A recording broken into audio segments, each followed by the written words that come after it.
Now, incidentally, in the 1940s, when they conducted Gallup polls,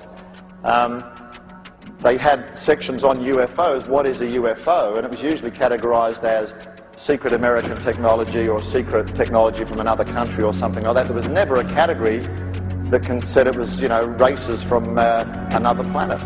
But by the 1950s there was, and you can almost find on a graph that the amount of people that now believe that there is life elsewhere in the universe has increased by about 10% per decade. And what's happening is our culture is changing as a result of two things: evolution, particularly cosmic evolution, if you want to call it that, and science fiction. In fact, the Gallup polls in the recent years show that in most Western countries, between 70 to 80% of the general population believe that there is extraterrestrial life somewhere out there.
Next question. Now we're getting down to the juicy stuff. Aliens must be able to travel vast distances. Well, here's my favourite, the Next Generation Star Trek class.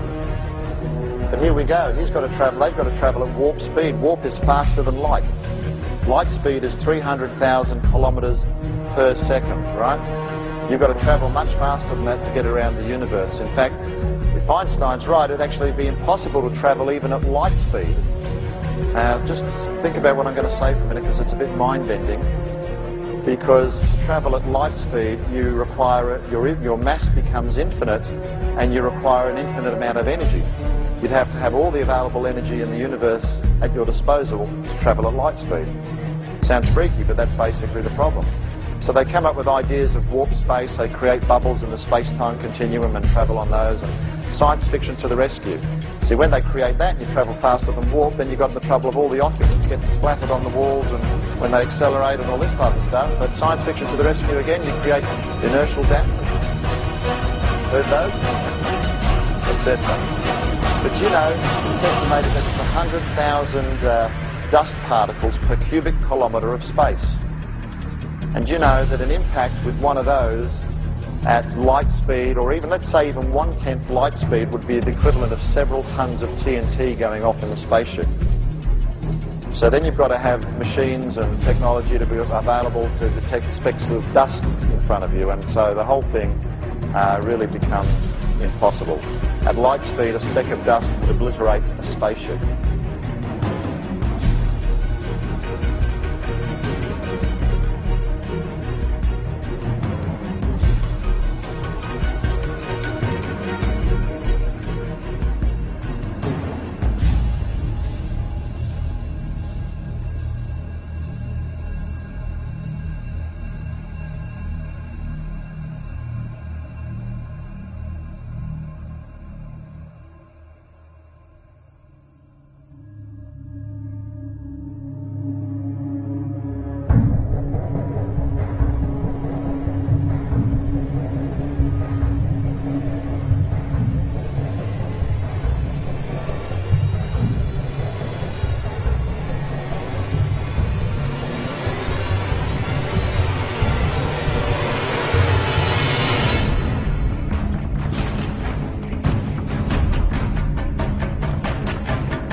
What we are looking at is a view from the cockpit camera of a MiG-23 flogger, scrambled to intercept two unknown targets.